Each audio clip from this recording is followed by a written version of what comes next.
So first question, Kristian, for those who are perhaps unaware of what you do, can you just give me a brief insight of your background, your career thus far, and some of the names that you've worked with? Yeah, well, I've been in the fitness industry, since 2000. I actually graduated university. I was a millennial graduate, so I graduated in 2000, sports science, and I wanted to, in my dream world back then, I was going to end up, working with athletes of some kind. I didn't really know what, but it was mainly obviously just like one-to-one personal training, working with just, everyday people for probably the first 7 or 8 years of my career, learning.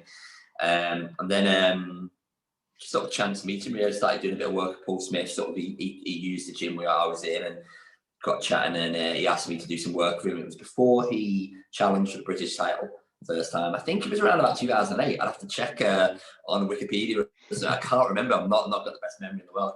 But and then from there, also worked with all 4 Smith brothers. From Callum from the age of 16 up until pretty much I was away with Tyson all 2019, made it obviously a bit more difficult to work with other people.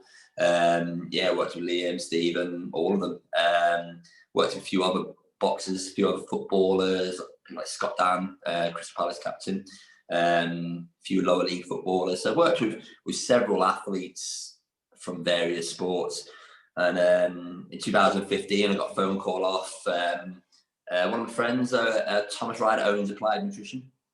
Yeah. And he was quite close to the Furies. I didn't know that. He was quite friendly with Peter.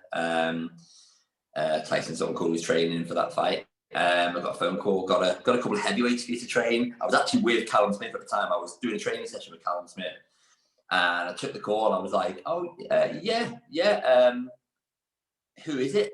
And he said, like, Tyson Fury. And I knew he was fighting Klitschko. I was thinking, shit, arranged to meet him in the packet steamer in Aintree. Yeah. Not him, I met his actual dad, John, and his uncle, Peter. And they just basically, we just had a little plan of action. And they said, yeah, come on board. He was, believe it or not, that fight we trained out of one of Thomas's next door to where Applied Nutrition was at the time. He had another unit there, kitted out as a gym, and put a ring in it, a few pieces of kit. I gave him a list of stuff we needed. And we basically trained there for about 3 months. Tyson was living in a caravan in Orton, in Thomas's garden, and we were training out of one of his units for the Klitschko fight. If there's one thing Tyson is unique, both his story and in both the way he acts, as you say, world heavyweight title challenger, living in a caravan in Orton is just like nothing you've ever heard of. I was talking to someone this morning about Tyson, and obviously he's made, everyone knows he's made a lot of money in particularly the last couple of years. Tyson doesn't live a lifestyle much different to you and I. He doesn't, okay, he has got some expensive cars, but half the time he buys and sells them and doesn't really use them that much. He tends to use 1 or 2 vehicles, like practical vehicles. He'll turn up in the gym in a 10, 15-year-old Astra, and he doesn't care. He's got there's a few bits and pieces, obviously, that you can, if you didn't know, you see a watch, he might wear a watch that's expensive or whatever. But he doesn't live an extravagant lifestyle. He doesn't buy extravagant clothes, doesn't go on extravagant holidays. If he's flying, he won't necessarily fly first class. He'll fly like EasyJet. He's a very, very everyday normal person, and he I think that's part of the charm of him. But he is definitely, he's been called the people's champion. That's exactly what he is. Yeah, he's one of the people. Yeah, and let's just touch on Tyson for a second, because he obviously is probably the most notable name you're working with currently. Yeah, his troubles and his difficulties have been well documented. It's not something I want to touch on particularly, but when Tyson obviously got up there in the weight and it really increased his weight, I assume you had a big role in getting that weight down to fighting. Yeah, well, obviously we worked on obviously the Klitschko fight, which was brilliant. Obviously everything went well. We were working on the rematch. Yeah. When he had his breakdown, basically, it's well documented what happened, and I've got no problem discussing. He had issues, well documented. People talk about drugs and alcohol and stuff like that. His main problem was mental health. Then that was what was causing him to use other stuff anyway. Tyson's never really had a drink and a drugs problem before that, and he's certainly not had one since. That's not what, if I was to ever worry about Tyson Fury, I would never worry about that side. It's the mental health side. Yeah. He, even the eating and the gaining weight, that was as a result of the mental health problem. When he went up to 28 stone, which is what he was at the peak, then we had a bit of a job on our hands to obviously get that back down. I got a phone call off him. I stayed in touch, but you're talking like, I'm trying to think of the time frame. He probably took about 18 months where I never saw him. But there was messages and stuff, but not a lot of contact. Just to really see how he was, stuff like that. And he said, might be fighting Tony Bellew, because that was obviously muted when he first come back. Let's get started again. And he was massive. He put a lot of weight on. And really, for the first sort of 3 or 4 months, it was just about getting him consistent, making sure he kept in the gym, just got him moving. You can get into the science of it, but it's calories in, calories out, and he needed to get calories. He needed to expend calories, burn calories. Me and Ben had a little strategy. We weren't even too bothered about what he was doing. We just wanted him to be active, just, to get a little bit fitter, a little bit stronger, but just to be active. And obviously he was on a controlled diet, and the weight just fell off. And once we were like sort of 3 or 4 months in, we could then really start to push. When it first started, did you have any worries that it may have been an impossible task? Because there was some people saying, it's. I would have, I myself had massive doubts, because he'd had a few little starts of comebacks. He'd sort of done a few little runs and put stuff on Instagram, but not really been consistent. And that was the key. There was even points within the comeback in the first few months where he almost. Ben will tell a story, I think, when they were on the way to Marbella and Tyson wanted to stop 2 or 3 times. And eventually they got there, had a good few weeks over there where he lost a fair bit of weight. And when he came back, I was like, wow, you could see the visual difference. And that was the point from which he was then, there was never really a doubt after that. Yeah. But yeah, beforehand, I if you'd have said to me in 2016, early 17, would Tyson Fury come back? I would have been at best 50-50. Yeah. Yeah. And I know you said this was a kind of a gradual thing about getting the weight off him, just to a certain extent, just having him in the gym and getting him doing stuff. But what were the main exercises that you had him doing? Oh yeah, we do. Obviously, he was doing regular boxing training with Ben, but it was just pads and nothing too technical. What it was, the key, we can talk about the exercise and I will, but the key for Tyson wasn't what he was doing; it was the mental side of it. It was enjoyment. Yeah. There's times when he's trained in the past, he didn't enjoy what he's doing. Tyson Fury loves exercise. You see it now, don't you? He's obsessed. He's an exercise addict. He loves it. He gets up in the morning, having a coffee and going to the gym, gets him up. It's like, yes, I'm going to the gym. And we got that in. That was what we needed to instill in him, like a sense of fun, enjoyment. We made it lighthearted. We didn't make it too regimented. It wasn't too strict. It was fun. We had a laugh. And then obviously once you get 2 or 3 stone off and you get a bit fitter, you can start getting a bit more technical, and you can start then doing specific exercises, different drills, do your high intensity training, and getting the slam balls out and getting him jumping around a little bit. But you're not going to get a 28 stone guy doing loads of plyometric exercises, are you? So it was really just about getting that weight off, making him enjoy it, and then the rest was relatively easy. Yeah. Now, I wanted to maybe talk about the contrast between what we've just talked about getting the weight off, and then the contrast between the 2 Deontay Wilder fights. In the first Deontay Wilder fight, Tyson weighed in about 257, memory serves. And he was, I weighed him on the morning of the fight, which is obviously after the weigh-in. He was actually lighter. So he weighed in, he was under 18 stone. Which was obviously very light. We did want, our target weight for that fight was the low 18s. Yeah. So and obviously we wanted him to be fit, mobile, and movement. And obviously we were, you're wary of the guy who's got huge power. You need to be, able to get out of the way. Yeah. So that's why he weighed light for that fight. Yeah. And then the second fight, I think it was about 273. So we put on just over a stone. Yeah. I mean, in the ring for the 2 fights, probably wasn't as much of a difference as you think. Okay. Because the weigh-in weight wasn't necessarily what he was in. Wasn't necessarily what he weighed on the night of the fight. So you're probably looking at about probably at least 20 pounds anyway. At least 20 pounds heavier for that second fight. But you've got to remember that the context of that, obviously that first fight. When we started doing the weight loss, I've got, if you go on the back cover of his latest book, it's got the 4 pictures. Yeah. They're all 4 of my pictures from my Instagram.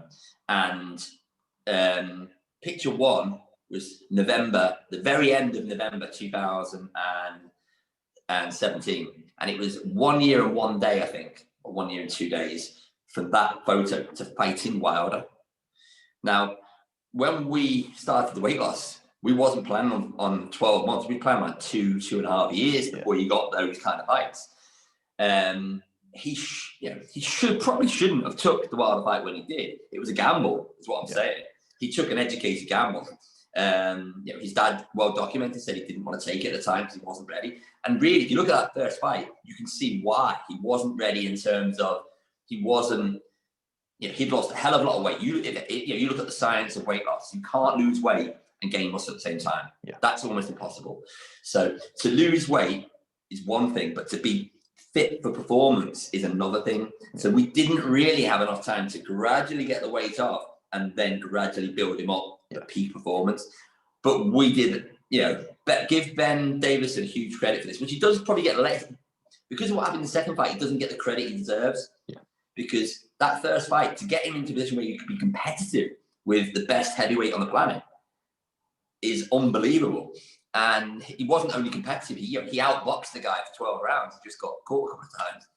But yeah, you can see the difference in that second fight was obviously that was then he had time to that was performance. And we wasn't training. There was after the Wilder fight, you're never training to lose weight. You're just training for performance. Yeah. And that's a massive, massive difference. And you can see then in his performances, there's obviously ups and downs of performances, but if you look at him, particularly like the Schwartz fight and the Wilder 2 fight, that was a well-prepared Tyson Fury at peak weight, peak performance. Yeah, 100%. But one thing I wanted to maybe touch on was obviously, you mentioned Ben Davison was the coach for the first Wilder fight, and then obviously Sugar Hill Stewart was the coach for the second fight. First fight was, I would argue, a slightly more defensive style, and then the second fight. Oh, it's definitely. There's no doubt about that. Yeah, slightly more offensive style. In terms of his body, in terms of his strength and conditioning, how much did you change your regiment to accommodate Sugar Hill's more offensive style? Yeah, well, in that first fight, there was probably more emphasis on. There was huge emphasis on footwork and getting out of the way and movement, to be able to light on your feet and move, to be constantly moving. The drills we were doing, it goes back to what I was just saying about having the time to prepare as well. If we'd have had another 6-7 months for that first Wilder fight, I think you would have got a more aggressive performance. Obviously, the coaches have different styles, so I still think it would have been not as aggressive, but you would have had a different sort of style of fight. In terms of my role, not as much difference in terms of the specifics of what we were doing. It was more just the time frames and being able to build his body up. That was the main difference. Being able to build up his strength and power and explosiveness for that second fight, which we just didn't have the time to do it to the same degree. So it's like, only having enough time to put in like 80% petrol in the car, as opposed to having limitless time, be able to fill it right up. And that literally was the difference. Yeah, so that must have been a bit of a big difficulty for you, and I presume you were pushing for a slightly longer time frame for the first Wilder fight. Tyson, at first I knew about the Wilder fight; it was agreed. Like it was like offered, and he took it. He took that gamble. Tyson wants to do something, he would do it. And in hindsight, it probably was the right thing to do. It galvanized heavyweight boxing as well. That fight, you think before that fight, Joshua had come on the scene and made it a little bit more interesting. But until that fight. There was probably, for UK boxing fans, Anthony Joshua was a big name. A lot of people knew Tyson Fury, but even Wilder wasn't necessarily a big name. After that fight, there was 3 massive heavyweights, elite heavyweights, and it galvanized boxing. And the style of that first fight, the way it happened, the knockdown, getting up, you know, stuff of Hollywood film, you know. So it did, you know, in hindsight, it worked perfectly. Even if I even think if he'd have been given the decision, it might not have been as good. I think even being robbed slightly gave it that extra impetus, and the way he did the rematch, the way he just completely, you know, destroyed Wilder in the rematch, just put the gloss on it. Yeah, to be quite candid with you, we have this thing in boxing about maturing fights, about letting fights grow, and we have, you know, mandatories and such. But I think it was quite refreshing as well from Tyson to just take that fight within that year time. It was this very, very fast process from his comeback to the world title fight. Yeah, I mean, as I said, if you were plotting it, but what I'd say as well, and what I was, you know, what you got to remember, if he wouldn't have took that fight with Wilder, he might have been 2 or 3 years on the fringes of the scene, and people saying, "Oh, but you haven't fought anyone. You've got to fight this guy, then this guy, this guy." By jumping straight in and taking an opportunity, and I think Wilder took that. I think Wilder offered that fight thinking it was going to be easy. I think he thought catch him when he's cold, you know, and he's not ready, and he, you know. I think to a degree, he even kidded Wilder that he wasn't ready, and, you know, and sort of almost goaded him into the fight by saying, you know, I just need a payday, you know, blah blah blah, and that, you know, it's great mind games. You know, Tyson knew he was going in fully fledged to win that fight. He was never going to be, obviously, he's never going to, you know, do anything but try and win that fight. But Wilder's thinking, oh, you know, he just needs a payday, build my name up a bit, and then I'll fight Anthony Joshua. And instead, in the end, he got, you know, a bit of a shock. Yeah, I often have a theory that Tyson actually proved wrong. My theory is often when there is a controversial decision, or specifically a draw, the fighter who, in the people's eyes, or if you watch the fight, lost the fight, it's generally an advantage to win the rematch because they know what adjustments they need to make for the rematch. The example I would use would be Canelo versus Golovkin. Yeah. But Tyson proved me completely wrong because he changed up his style, and he did. And do you know, like obviously Sugar Hill takes a massive credit for that. But I remember being doing a workout in Lancaster with Tyson. It was when he told me Ben wasn't coming on there, wasn't going to be involved in the next camp, and then, you know, agreed to part ways, and he was going to use Sugar Hill. But before he even spoke to Sugar Hill, he was telling me, "I'm just going to go and knock him out. I'm going to go and smash him." I think it was a bit of pride from being put down in that last round. That's just me. That's my little guess on the sort of, you know, from what I know. I think he just thought, "I'm getting you back," and he wanted to be aggressive. You look at Tyson Fury, right? Tyson Fury early in his career was very aggressive. Yeah. You know, a lot of people think he was. If you've only come on board with Tyson, you've only seen his fights from, say, you know, around the sort of Derek Chisora fights onwards. He adapted his style to sort of hit and not be hit, which was he learned a lot, and it actually massively benefited his style. But then he's gone back to this aggressive attack mode, but he's still got those defensive capabilities. It's sort of merged 2 styles now, and yeah, as I said, he decided he wanted to go down this way. And when we first started working with Sugar, within like a week of camp, I knew he'd made the right decision with Sugar Hill. I mean, I'm good friends with Ben, and I was gutted, to be honest, because, you know, not having one of your friends on camp has been part of the whole process. But what Sugar brought, the added elements he brought, certainly enhanced his performance. And everything he worked on in that training camp, there's bits in the fight I watch back, and as I'm watching the fight, I'm going, I remember that bit in sparring. I remember him learning that in pads. You know, it's the little bits that he changed, a few little minor, little technical things that he changed, little bits with stance, little bits with like rhythm and tempo of punching. It's, you know, just simple little things. But Tyson's a brilliant learner. He learns very quick, and we had 7 weeks of Sugar Hill, and he'd done that. I've always looked at it was something I'd actually pondered, to be honest, this aggressive style, because, as you know, I cover both MMA and boxing. And one thing that we talk about in MMA is if you've got a really prominent kicker, you have to obviously crowd the kicker so they can't set their kicks. And I kind of use that analogy for Wilder, that if you can crowd him and you can crowd that right hand, if he can't... Watch the last round back of the first fight, right? Obviously, Tyson gets hit. Yeah. But watch it from that point onwards. Tyson landed a little counter like a 2-punch combo, and it hurt Wilder. And the rest of the fight, he's backing up. And when he was backing up, he was hopeless. Yeah. And the second fight, Tyson goes straight out to the middle and he's just on him and doesn't give him a minute. And I think he actually fatigued as well. I don't think it was just the pure technical. I think he was absolutely destroyed because Tyson has ridiculous lung capacity. Tyson can maintain a good tempo for a lot longer than most boxers. And he's not overly muscle bound, which is an oxygen user. You know, that every 2 or 3 pounds of muscle you gain, your body uses more oxygen. So you want to be strong and powerful, but you don't necessarily want to be full of muscle.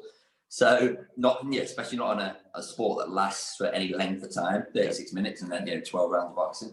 And you look at that within about 2 rounds, Wilder's breathing heavy, uncomfortable, and he was there for the taking. Yeah, of course. Now, if we just separate it for a little second, what have these experiences been like for you? These training camps over in Las Vegas, these experiences at Wildcard Boxing. Talk to me a little bit about them. You know, when I talk about it, it sounds ridiculous because some of the experiences I've had are just like unbelievable. I mean, you know, I'll certainly never forget the last few years and whatever the next couple of years brings. But yeah, just simple things like traveling the world, going all over America, having private jets in and out of Los Angeles, just things that like are brilliant experiences, brilliant, and being sort of on the inside of like these huge events and seeing all the characters in and around the boxing scene and people you get to meet. It is obviously I need money, I need to be paid, but if when I take myself out of the financial situation, I would do it for free. It's been like a proper life experience for me, which I'm very, very grateful for and I'm very lucky for, and it's certainly a little bit of right place at right time and then trying to then making the most of an opportunity. Can I ask, are you a big fan of boxing at all, or is it something that? Yeah, I've always been a boxing fan. Going back to even like Mike Tyson fights, Lennox Lewis fights. I used to quite like Chris Eubank when he was boxing as well. Back in the day, I used to watch his fights with like Nigel Benn, all the super middleweights of that era. I've always enjoyed boxing. And obviously, once I started working with boxers, then you tend to get a little bit more involved in the sport. Yeah. Now, we mentioned some of the other names that you've worked with. Obviously, there's also Isaac Lowe, Tyson Fury's good friend and featherweight. One thing I maybe wanted to ask you, how much do you change your program in terms of strength and conditioning depending on a fighter's weight and height and kind of physical? Yeah, it's I wouldn't necessarily, the weight has effect, but the weight's more to do with the making weight. Yeah. Rather than the actual, the fundamentals of the practical exercises for plyometrics, power, speed endurance, strength endurance, they pretty much go across the board. Heavyweights, you've got to be a little bit more cautious of the sheer size.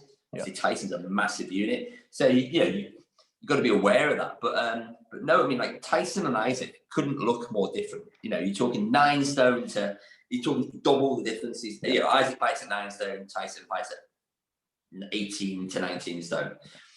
But their actual fundamentals of what they do and what the regime they do, we're training on Tyson's emphasis. So I'm not necessarily training Isaac purely for himself.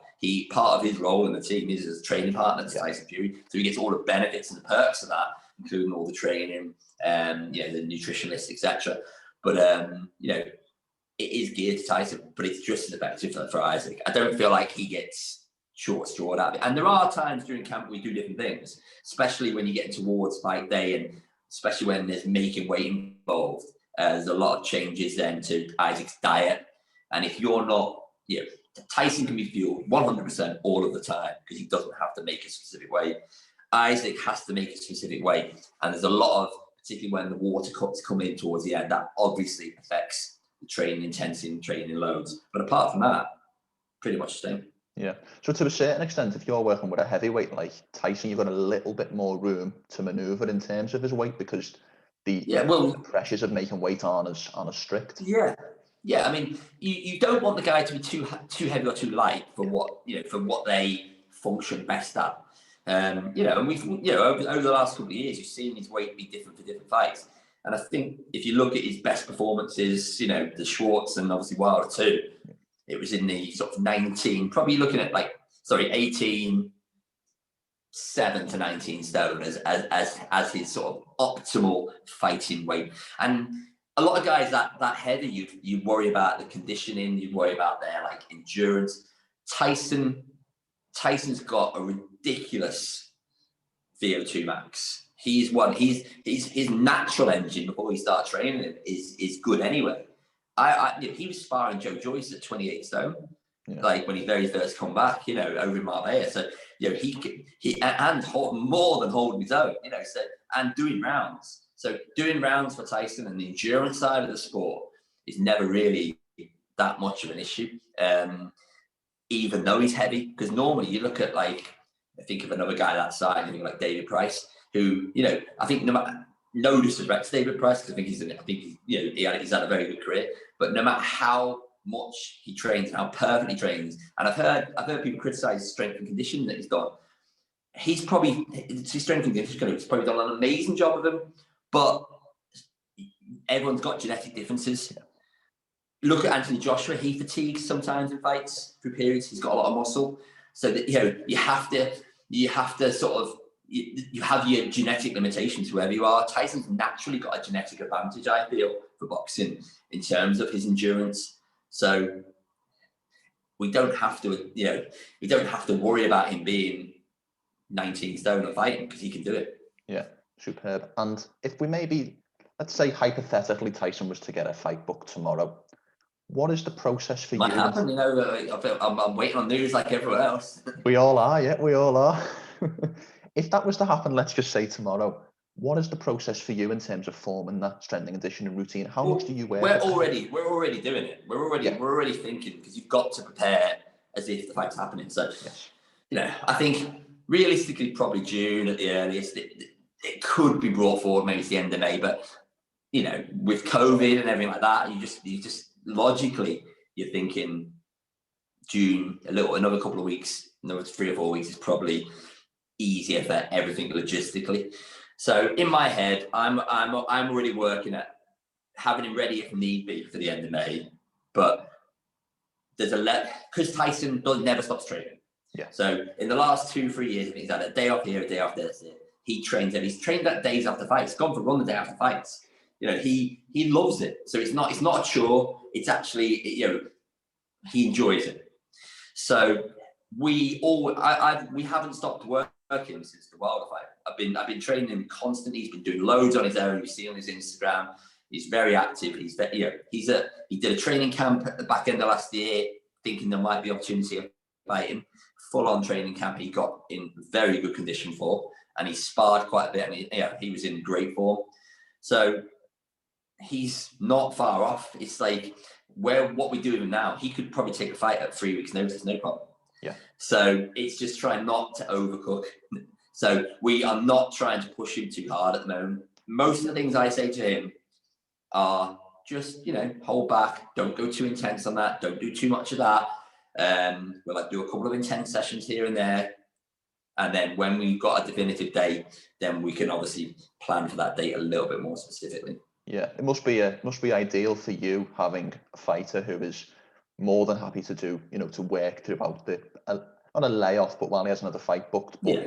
You know. I mean, like, you know, lots of boxers, you know, you think of like a good example, another guy I know, Ricky Hatton, who used to balloon the weight. Tyson used to, if you look at, people sort of don't really realise, but even for the Klitschko fight, Tyson weighed in, first training session with Klitschko fight, over 24 stone. Yeah. So he had like 6 stone to lose for that fight. And he was doing that in every camp before that. And that's no good. That means the first sort of 5, well, in fact, nearly the whole training camp is about getting down to weight. It's not just about performance. In the last 2 years, we've not, you know, you'll always have an ideal kind of weight in mind. But with Tyson now, it's like tinkering to get into that weight in terms of his nutrition, his diet, where George Lockhart comes in. Yeah. And it's about fueling him for performance, not about fueling him to lose weight. It's so much easier. It's very frustrating as any kind of coach, like whether you actually be a box coach or strength and conditioning coach.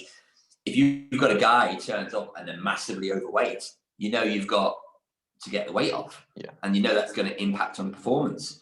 And if you're restricting the time frame, you've got to work purely on performance. It takes them 4 or 5 weeks to get the weight off. And when you're losing weight, you're in calorie deficit. You've got more risk of injury, illness, everything. So for boxers, if there's any athletes or boxers out there who watch this, the benefits of staying close to your weight and relatively fit, and you're not talking about killing yourself, just talking about keeping within margins. To do that, it makes it 10 times easier for them and easier for us as well. Yeah, 100%. Yeah. Let's just maybe turn the narrative a little bit back to yourself. As a strength and conditioning coach, I want to pose something to you. Let's say you are only allowed to use 3 exercises for one of your fighters or one of your athletes to use. What 3 do you think are the most beneficial for just any general person? Yeah.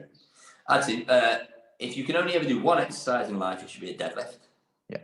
Because it probably engages more muscle than any other exercise. You can move more weight than any other exercise. The more weight you move, the more calories to burn, the more sort of anabolic it is on your body. It stimulates more muscle growth. Somebody said to me once, what's the best exercise to develop a 6-pack? I said, deadlift. And they look at you like you're like a weirdo. And you're like, if you measure the muscle contractions from a deadlift in your just in your core, forget the rest of the body. You can't do a deadlift without absolutely, especially when you go into the heavier weights, you can't do it without absolute maximal muscle contraction, muscle force. It's brilliant. Yeah. So yeah, number 1, definitely a deadlift. Probably, because I'm thinking balance when you're thinking, so probably deadlift. I love squats, but maybe they're a little bit similar muscle groups to deadlift. So deadlift, pull-ups, bench press. Superb. I hope you said pull-ups, because pull-ups are my favorite exercise. Yeah. I mean, it's push-pull, it's push-pull legs. So you do one of each. Yes, of course. So every muscle's work there. Every muscle. Yeah. Can I ask, are you a big proponent of the likes of plyometrics or calisthenics at all? Is that something that you incorporate? Yeah, definitely. Plyometric exercises specifically, and more when you get closer to fights.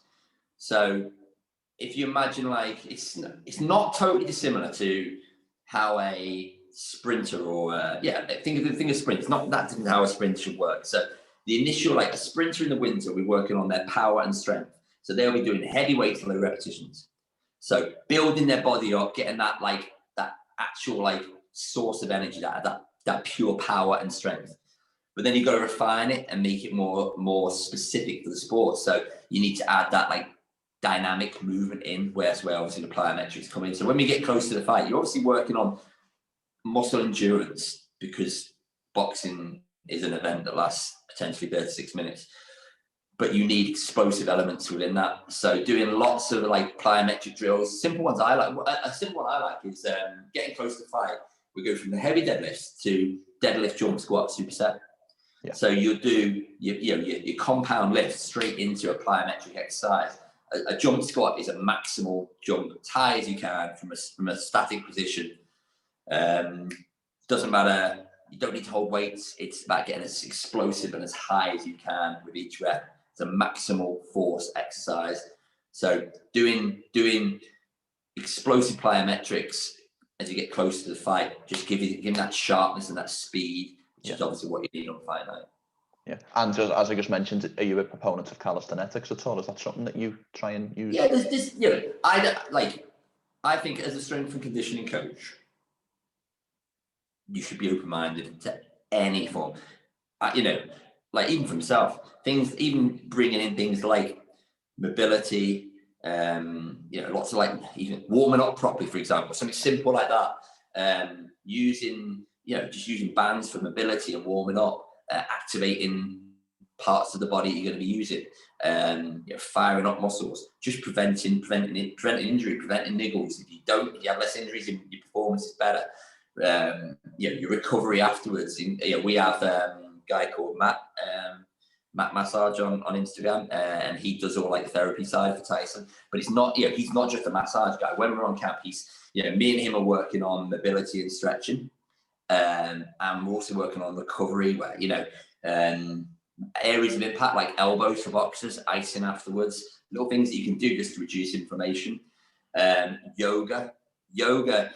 I'm desperately trying to get Tyson to do bits of yoga because I know the benefits, and I get him doing bits without him even realizing it. So stretching is like merges into yoga. So a few little bits, making sure you breathe properly. So you've got to use a little bit of everything, because if you can get like 0.5% here, 0.5% there, and you add that to the talent, will, and drive for someone like Tyson Fury, you can make him almost unbeatable. Yeah, 100%. Final question, Kristian, because I know that you are very busy. Who does Tyson Fury fight next? Deontay Wilder in the trilogy or Anthony Joshua? I think it's absolutely going to be Anthony Joshua. I can't imagine.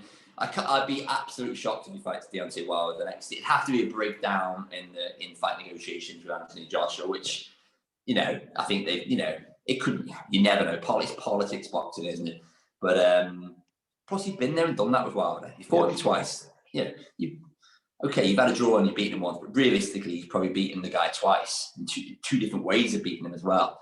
I don't think, even myself, I haven't got much appetite for a third fight with Wilder, because I'm thinking, well, you go and if you do the same thing again, everyone's just going to go, well, yeah, you should, because you did it last time. Joshua, obviously, they haven't fought, so there's that unknown factor. When two guys get, you never know quite how it's going to gel. But I just think it's got to happen, because it's, if it doesn't happen now, everyone will be always thinking it should have happened. Yes. Both at the peak, both British, both champions, potentially undisputed. It can't get bigger. Yeah. So, it's got to happen. It's got to happen. It has, 100%. I couldn't agree more. Kristian, before we finish, how can people find you on social media? On my page on Instagram, Kristian Evo Fit. Sorry, that was my old one. Kristian Blacklock. I changed it a couple of months ago. Kristian Blacklock, just my name with a K. Obviously, we've got our gym as well, Conquer Fitness, and our meal prep service through that, which is absolutely amazing. The food's amazing. Box Fit meal prep, all on Instagram. Instagram's a hub really for our industry of finding people. So yeah, that's definitely the way. Superb. And before we finish, anything you'd like to say or sign off with at all? No, just a bit. I've enjoyed it. It's nice talking to you. It's good to see a local guy doing this. I've enjoyed it, and hopefully maybe speak again after the Joshua fight, and hopefully I'll be celebrating. Let me just say it was a huge honour to speak to you. It really was. I found it very insightful. Brilliant, mate. Thank you.